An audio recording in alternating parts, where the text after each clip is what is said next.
No lights, only candles, camera and a horror story. तो guys आज हम सुनते हैं चुड़ैल का खजाना, डायन चुड़ैल की हिंदी कहानी। एक बहुत ही सुंदर गांव था। उस गांव में एक दादी माँ रहा करती थी जिसकी उम्र तकरीबन 19 वर्ष की थी। गांव के सारे बच्चे रोज़ उसे कहानी सुनने की ज़िद किया करते थे और वह सभी बच्चों को साथ में बैठाकर तरह तरह की कहानियाँ सुनाया करती थी। एक बार की बात है, एक लड़का दादी माँ से ज़िद करने लगा कि मुझे आज डरावनी चुड़ैल की कहानियाँ सुननी है। लेकिन दादी माँ उन बच्चों को तो भूत की कहानी नहीं सुनाना चाहती। उन्हें लगता है कहीं बच्चों के मन में डर ना रह जाए। लेकिन सभी बच्चे दादी माँ से जिद करने लगते हैं। तभी दादी माँ कहानी सुनाना शुरू करती है। एक जंगल में एक पहाड़ी थी। वहाँ एक डरावनी चुड़ैल रहा करती थी। उस पहाड़ी में एक छोटा सा खंडर था। उसी खंडर के अंदर चुड़ैल का खजाना छिपा था, जिसमें बहुत से रत्न, हीरे, मोती, जवाहरात और महिलाओं के बहुत से आभूषण भी थे। वह चुड़ैल खजाने की रक्षा करने के लिए उस जंगल में भय का माहौल बनाए रखती थी, ताकि कोई उस खंडर के करीब ना आ सके। लेकिन एक दिन एक लकड़हारा लकड़ी काटने के लिए उस जंगल में प्रवेश कर गया और जलाऊ लकड़ी की तलाश में जंगल के मध्य भाग तक पहुंच गया, जहां उस चुड़ैल का खंडर बना था। खंडर के आसपास बहुत सी सूखी लकड़ियां पड़ी हुई थी। उसने सोचा कि उससे उत्तम जलाऊ लकड़ी तो कोई हो ही नहीं सकती, तो पूरी तरह सूखी थी। वह लकड़हारा खंडर की सीढ़ियों से लकड़ियां इकट्ठा करता हुआ आगे बढ़ गया। जैसे ही वह द्वार तक पहुंचा, वहां एक बहुत ही विशाल दरवाजा था जो पूरी तरह लकड़ी का बना हुआ था। लकड़हारे ने आज से पहली इतनी खूबसूरत कारीगरी कभी नहीं देखी थी। तो गीत, आपको डर तो नहीं लग रहा है ना? ठीक है। जैसे ही उसने उस दरवाजे को स्पर्श किया, उसे अजीब सा एहसास हुआ। उसे ऐसा लगा मानो कोई उसे अंदर बुला रहा है, जैसे अब गीत के पास कोई आ रहा है। मदहोशी की हालत में लकड़हारा अंदर प्रवेश कर गया। खंडर के अंदर जाते ही उसकी आंखें चकाचौंध हो गई। बड़े बड़े मिट्टी के बर्तनों से अशर्फियां, सिक्के और हीरे जवाहरातों का भंडार था।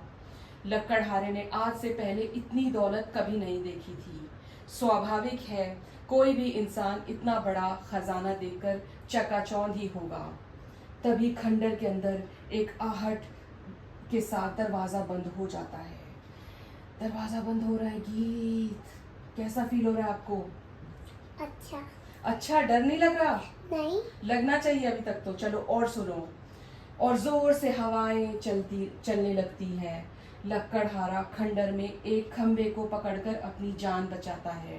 तभी वह डरावनी चुड़ैल अपना भयानक रूप प्रकट करती है। ये देखते ही लकड़हारा बेहोश हो जाता है और इसी हालत में लकड़हारे की एक रात गुजर जाती है। और जब लकड़हारे को होश आता है तो वहाँ चारों तरफ केवल पेड़ ही पेड़ दिखाई देते हैं। लकड़हारे को कुछ समझ नहीं आता कि ये यहाँ कैसे पहुँचा। लकड़हारे अपने कुर्ते की जेब में हाथ डालता है तो उसे एक सोने का सिक्का मिलता है। अब उसको सोने का सिक्का मिला। अब क्या होगा गीत, बताओ? नहीं पता। नहीं पता? कुछ गेस करो।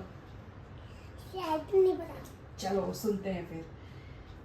वह ये देखकर बहुत प्रसन्न हो जाता है। वह सोचता है उसकी जान बच गई और इसे इतना बड़ा सिक्का भी मिल गया, जिससे उसका खर्चा तो चल ही जाएगा। और वह उत्साहित होकर अपने गांव वापस बिना लकड़ियों के ही आ जाता है। घर में आकर सभी को ये बात बताता है, लेकिन उसके घर वाले कोई भी प्रतिक्रिया नहीं देते। उसे लगता है मैं इतनी जोर जोर से सबको अपनी बातें बता रहा हूँ, लेकिन कोई मेरी बातें सुन क्यों नहीं पा रहा। तभी वह पास में ही पड़े पानी के बर्तन में मुंह धोने के लिए हाथ डालता है, लेकिन वह पानी की एक बूंद को भी स्पर्श नहीं कर सकता। वो बूंद को टच नहीं कर पा रहा, वो उसको फील नहीं कर पा रहा। जैसे ही उसको अंदर उसने डाला हाथ, वो उसको फील नहीं कर पा रहा है। क्यों? उसे कुछ समझ नहीं आ रहा था। वह अदृश्य हो गया, वो इनविजिबल हो गया। ठीक है। या उसकी मृत्यु हो चुकी थी, वो मर गया था एक्चुअली में, ही वॉज डेड। ओके। और तभी दादी माँ सभी बच्चों को नींद से जगाती है। दरअसल कहानी सुनते सुनते सभी बच्चों को नींद आ चुकी थी, और जैसे ही सभी बच्चों की आंखें खुलती हैं तो सभी बच्चों के हाथ में एक एक सोने के सिक्के होते हैं, और वह बच्चा जिसने दादी माँ से कहानी सुनने की जिद की थी वह गायब हो चुका था। The moral of वो story. मॉरल तो भी कुछ नहीं पता, वो जिसने कहानी की जिद करी थी तो वो गायब हो गया। कहाँ गायब हुआ? दादी माँ चारों तरफ उसकी तलाश करती है लेकिन वह कहीं दिखाई नहीं देता। सभी बच्चे सोचते हैं आखिर वो कहाँ गया। वह बच्चा रहस्यमय लड़का बनकर रह जाता है। तो अब ये आपको बताना है गाइस कि वो लड़का कहाँ गया होगा। ये मैं आप लोगों पे छोड़ती हूँ। नहीं। तो यही यहाँ पे डरावना है। तो चलिए गाइस, इससे यहीं पर मैं अपनी कहानी को ख़त्म करती हूँ। अगर आपको अच्छी लगी होगी तो प्लीज़ कमेंट्स में बताना, और ऐसी और कहानियाँ सुनने का आपको मन हो तो ज़रूर कमेंट्स में लिखना। और आपको moral of मैं story? अच्छी अच्छी कहानियाँ सुनाऊंगी। और moral इसकी of moral of the story? Story